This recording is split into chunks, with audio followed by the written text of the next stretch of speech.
नमस्कार, मैं दीपिका श्रीवास्तव आज आपको मुंशी प्रेमचंद की कहानी बड़े घर की बेटी सुनाने वाली हूँ। ये कहानी आज के पारिवारिक समस्याओं पर आधारित है।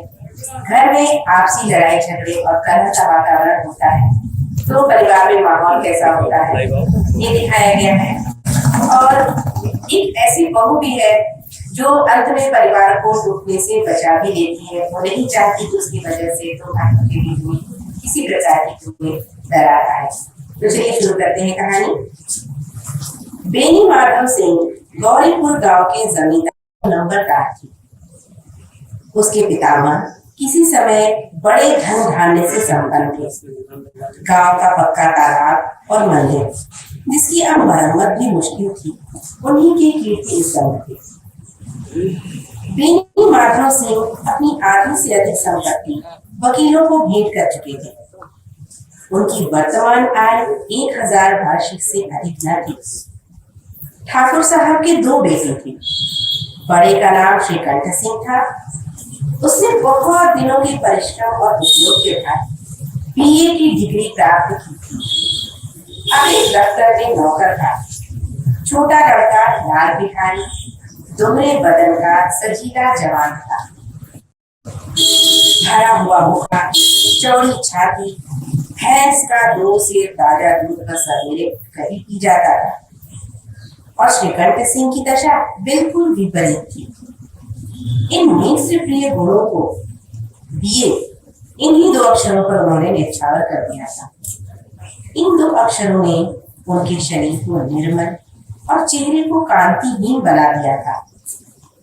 श्रीकंठ इस अंग्रेजी डिग्री के अधिपति होने पर भी पाश्चात्य सामाजिक प्रथाओं के विशेष प्रेमी न थे, बल्कि वे बहुधा जोरों से उसकी निंदा नमस्कार किया करती थी। दशहरे के दिनों में भी बड़े उत्साह से रामलीला में सम्मिलित होते और स्वयं किसी न किसी पात्र का अभिनय करते। प्राचीन सभ्यता का गुणगान उनकी प्रकृति का प्रधान अंग था। सम्मिलित कुटुंब के वे एकमात्र उपासक थे। आजकल स्त्रियों को कुटुंब में मिलजुल कर रहने की जो अरुचि होती है उसे वह जाति और देश दोनों के लिए हानिकारक समझते थे। यही कारण था कि गांव की लड़नाएं उनकी निंदक थी।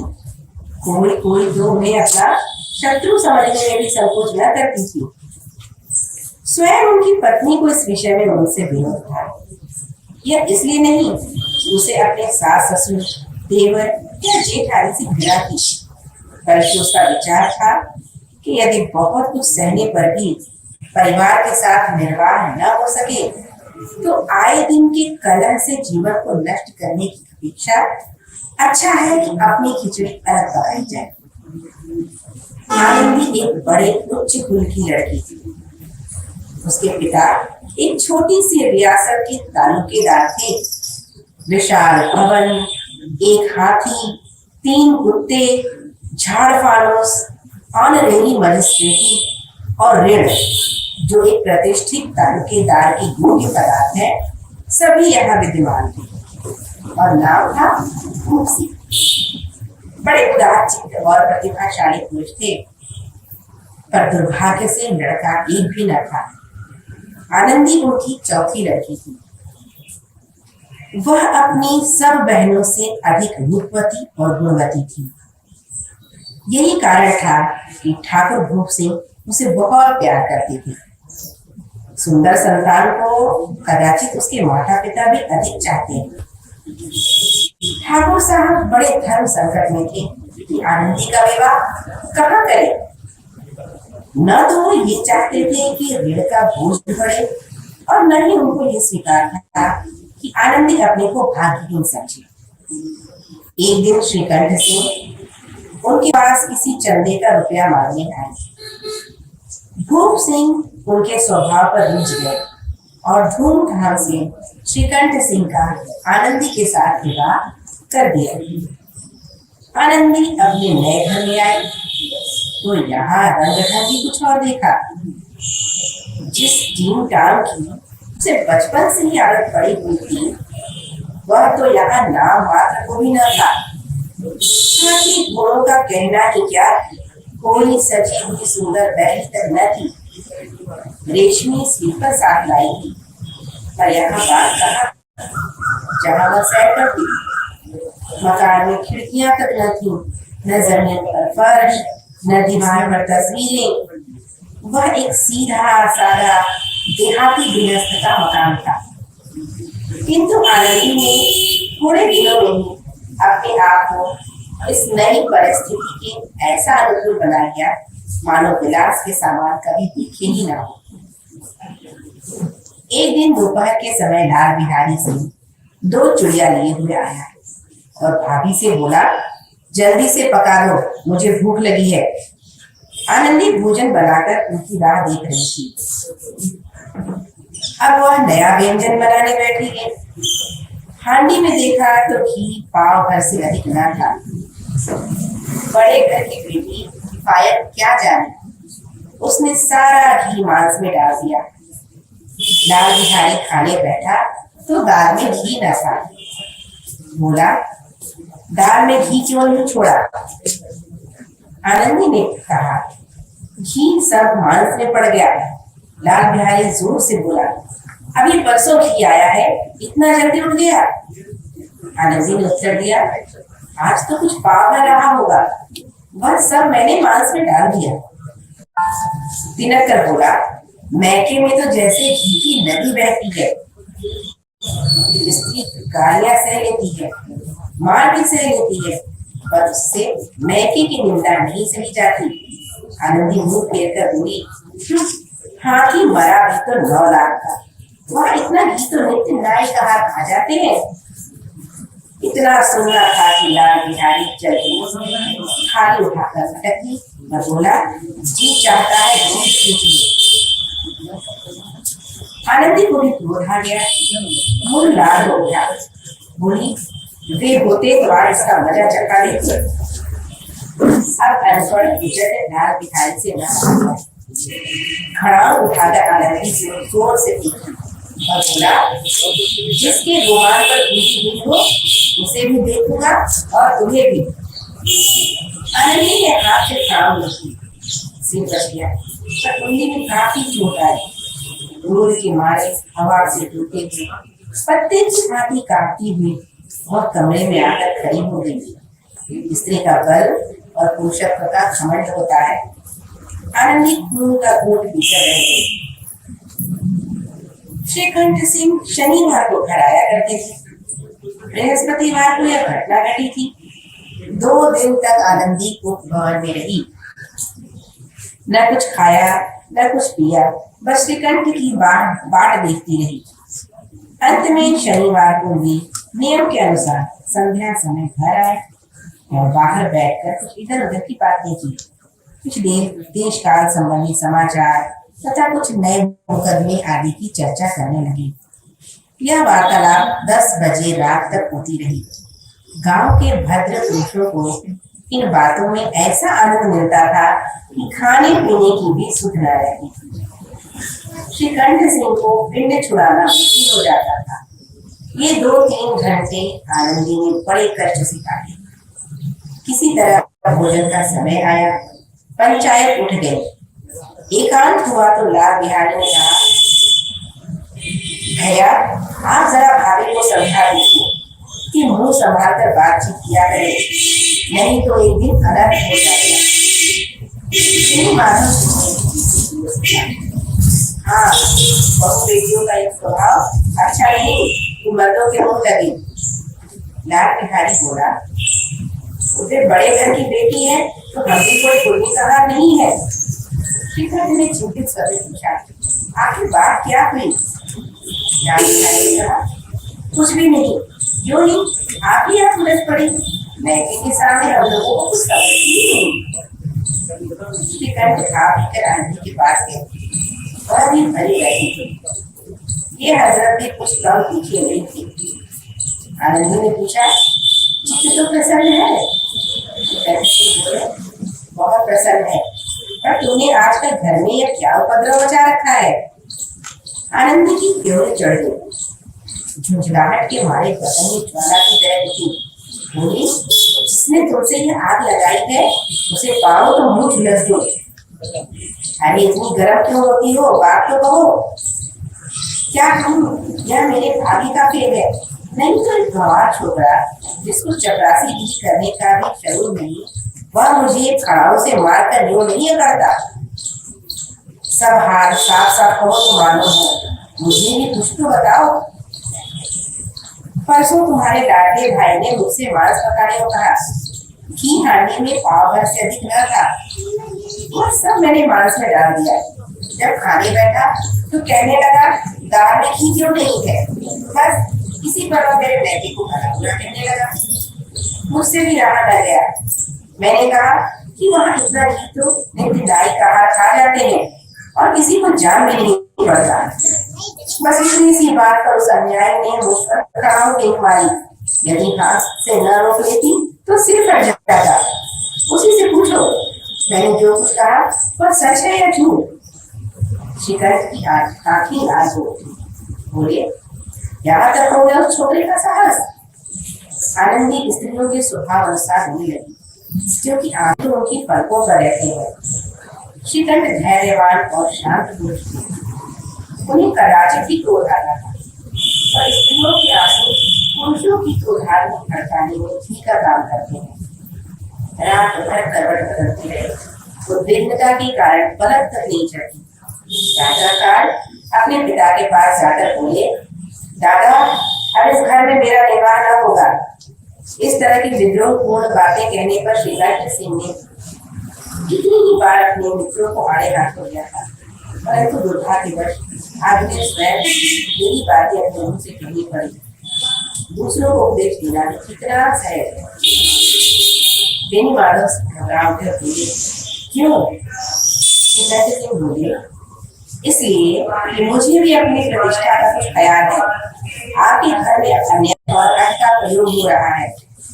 जिनको बड़ों का आदर सम्मान करना चाहिए वे उनके सिर चढ़कर बोलते हैं। मैं दूसरे का नौकर ठहरा, घर पर रहता नहीं। यहाँ मेरे पीछे स्त्रियों पर खड़ा हूँ और जूतों की बौछार होती है। कड़ी बात तक की हो तो चिंता नहीं, कोई एक दो कहते वहां तक मैं सह सकता हूँ, किंतु यह कदापि नहीं हो सकता कि मेरे ऊपर दाग मुझे पड़े और मैं मुंह न खोलूं।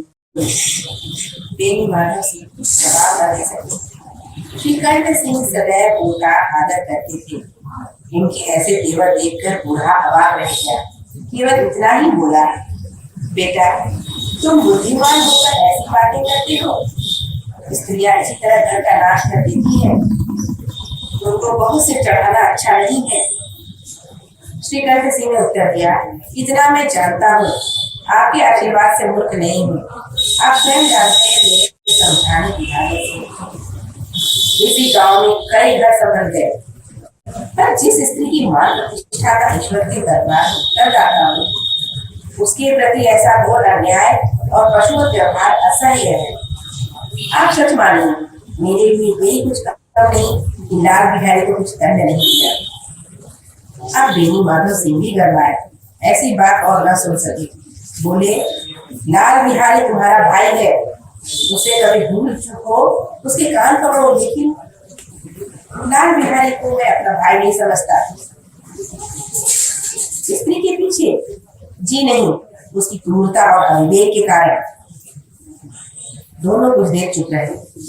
ठाकुर साहब लड़के का क्रोध शांत करना चाहते थे, लेकिन यह स्वीकार नहीं करना चाहते थे कि लाल बिहारी ने कोई अनुचित काम किया। इसी बीच गांव के और कई सज्जन उसके चिलम के बहाने वहां आ बैठे। कई स्त्रियों ने जब यह सुना कि श्रीकांत सिंह पत्नी के पीछे पिता से लड़ने को तैयार हो गए, तो उनकी खुशी का ठिकाना न रहा। दोनों पक्षों की मधुर वाणियां सुनने के लिए उनकी आत्माएं अपनाने लगी। गांव में कुछ ऐसे कुटिल मनुष्य भी थे जो इस कुल की नीतिपूर्ण गति पर मन ही मन जलते थे। इन महानुभावों की शुभकामनाएं आज पूरी होती दिखाई दी। कोई हुक्का पीने, कोई लगान की रसीद दिखाने के बहाने आकर बैठ गए। बेनी माधव सिंह भी पुराने आदमी थे, सबके भावों को ताड़ गए। उन्होंने निश्चय किया चाहे कुछ भी क्यों न हो, इन दृश्यों को ताली बजाने का अवसर न दूंगा। तुरंत कोमल शब्दों में बोले, बेटा मैं तुमसे बाहर नहीं हूँ, तुम्हारा जो जी चाहे करो। अब तो लड़के से अपराध हो गया। इलाहाबाद का अनुभव रही झल्लाया हुआ मुझे इस बात को न समझ सका कि उसके पिता बात को संभालना चाहते हैं। उसे तो डिबेटिंग क्लब में अपनी बात पर अड़ने की आदत थी। इन हथकंडों से क्या खबर? बाप ने जिस मतलब से बात करती थी वो उसकी समझ से बताई। बोला, मैं लाल बिहारी के साथ इस घर में नहीं रह सकता। बेनी माधव सिंह ने फिर पुचकारा, बेटा बुद्धिमान लोग मूर्खों की बात पर ध्यान नहीं देते। वह बेसमझ रहता है, उससे जो कुछ भूल हुई तुम बड़े होकर क्षमा करो। को आदेश आ गया। बोले, उसकी इस दुष्टता को मैं कदापि नहीं सह सकता। या तो वही घर में रहेगा या मैं। आपको है तो मुझे विदा कीजिए, मैं अपना हाथ संभाल लूंगा। यदि मुझे रखना चाहते हैं उससे कहिए जहाँ चाहे चला जाए, बस यह मेरा अंतिम निश्चय है। लाल बिहारी दरवाजे की चौखट पर चुपचाप खड़ा बड़े भाई की सारी बातें सुन रहा था। वह श्रीकंठ के सामने चारपाई पर बैठ जाए, हुक्का पी ले या पान खा ले, इतनी हिम्मत नहीं थी उसकी। बाप का भी वह लिहाज न करता था जितना बड़े भाई का। श्रीकंठ का भी उस पर हाथी स्नेह था। अपने दोस्त लोगों ने उसे कभी धोखा न था। जब वह जहांबाद से आते तो उसके कोई न कोई वस्तु अवश्य लाते। उसके साथ पंचमी के दिन जंगल में बसा दिया तो उन्हें पुलकित होकर अखाड़े में ले जाकर गले से हटा दिया और 5 रुपए के पैसे उठाए थे। ऐसे भाई के मुख से आज हृदय विदारक बात सुनकर लाल बिहारी को बड़ी ग्लानि हुई। वह फूट फूट कर रोने लगा। इसमें संदेह नहीं कि अपने किए पर वह पछता रहा था। बड़े भाई के आने के एक दिन पहले ही उसकी छाती धड़कती थी कि देखो भैया क्या कहते हैं, मैं उनके सम्मुख कैसे जाऊंगा, कैसे बोलूंगा, मेरी आंखें उनके सामने कैसे उठेंगी। उसने समझा था कि भैया मुझे बुलाकर समझा देंगे, परंतु आशा के विपरीत आज उन्होंने उससे कठोरतापूर्ण बातें कही। वह मूर्ख था, परंतु उसका मन कहता था कि भैया मेरे साथ अन्याय कर रहे हैं। यदि श्रीकांत सिंह अकेले उसे बुलाकर 2-4 कड़ी बातें कह देते, इतना ही नहीं 2-4 तमाचे भी लगा देते,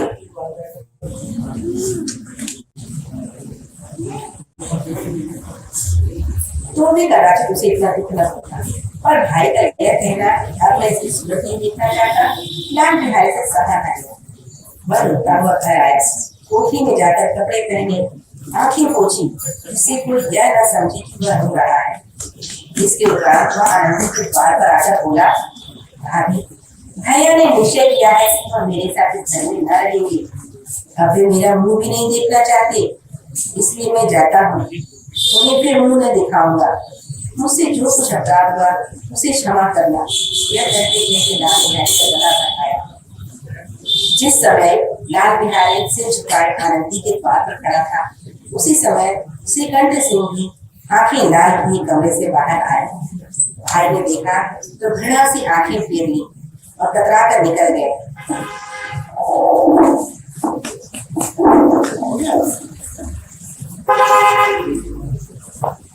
मानो उसकी परछाई से दूर भागना चाहते हैं। आनंदी ने लाल बिहारी की शिकायत की थी, लेकिन अब मन में पछता रही थी। वह स्वभाव से दयालु थी, उसे इसका तनिक भी न ध्यान था कि बात इतनी बढ़ जाएगी। वह मन में अपने पति पर झुंझला रही थी कि इतने गर्म क्यों होते हैं। जब उसने लाल बिहारी को दरवाजे पर खड़े कहते सुना, अब मैं जाता हूँ, उससे जो कुछ हुआ क्षमा करना, तो उसका रहा सहा और भी पानी हो गया। वह रोने लगी। मन का मैं नए और कोई बस्ती नहीं है। श्रीकंठ को देखकर आनंदी ने कहा, दाल बाहर खड़े खुद रो रहे हैं। श्रीकंठ ने बोला, तो मैं क्या करूं? आनंदी कहती है, भीतर बुला लो। मेरी जीभ में आग लगी, मैंने कहाँ से झगड़ा उठाया। मैं नहीं बुलाऊंगा, श्रीकंठ ने गुस्से में बोला। आरती समझाती है, पछताओगे, उन्हें बहुत ग्लानि हो गई है, ऐसा ना हो कि वह चल दे।